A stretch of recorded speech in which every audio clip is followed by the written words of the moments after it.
What's up, YouTube? This is Michael Gavin of MG Cleanup. I was just trying to explain to some people, about my carpet cleaning service, how I really don't do too many apartments. I would rather do houses, because most of the houses that I do, man, they're high-end houses. What I mean by high-end, they're like, I don't know if y'all know that much about St. Louis, but I do a lot of stuff in the Lindell area, Chesterfield, University City area, and most of those houses are high-income houses.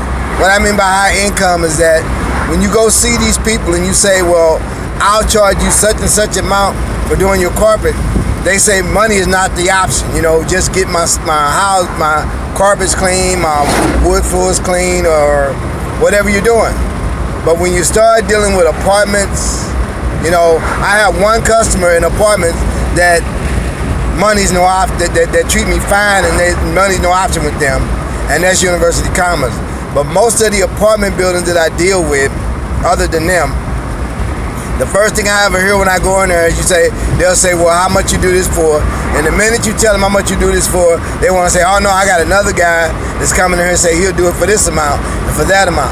And see, when you're in the carpet cleaning industry, you don't really want to go through all of that. You want to say, well, this is a high-income customer, and I have my prices, and those are the prices you have to go with.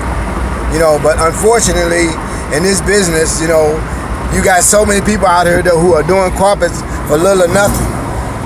They're doing it for little or nothing, and they want to just say, well, I pass signs all the time in St. Louis where guys say they do whole houses for $69, and I don't see how they can do it.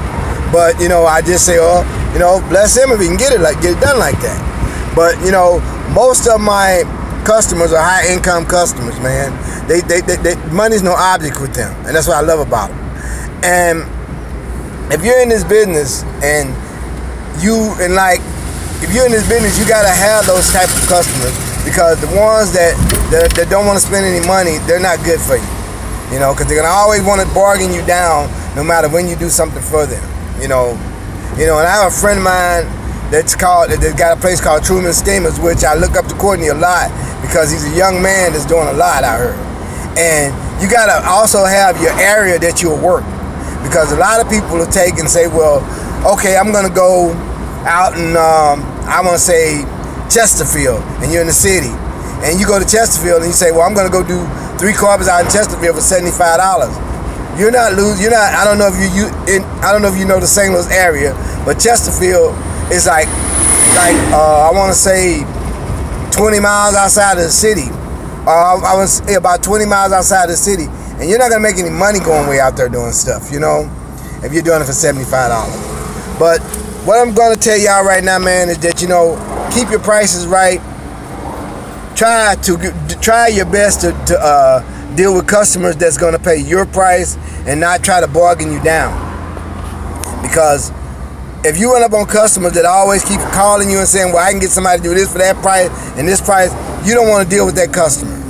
When they call, I'm not trying to be funny, tell them, say, well, don't try to be nice and say, well, no, I'm busy at the present time. Or just flat out tell them, I don't want to deal with you because you're going to try to talk me down. Because I've had guys try to do that to me on several occasions. I had a guy that tried to get me to clean a whole house for $90. And I looked at him and laughed and told him, I'll call you back. And I think that was about 6 months ago, and he's still calling me, and I still ain't called him back. But anyway, I'm gonna get off this thing, man, and blessings to y'all, man. Blessings to all my brothers out there who doing good. JJ, hey, I know y'all doing good up around y'all way. Courtney, my boy James, and King James, and all y'all guys, man, and I'll holler at y'all later, man. Let me get off this thing. I'm in St. Louis, and they don't play this talking on the phone stuff while you're driving. Talk at y'all later, man. Bye.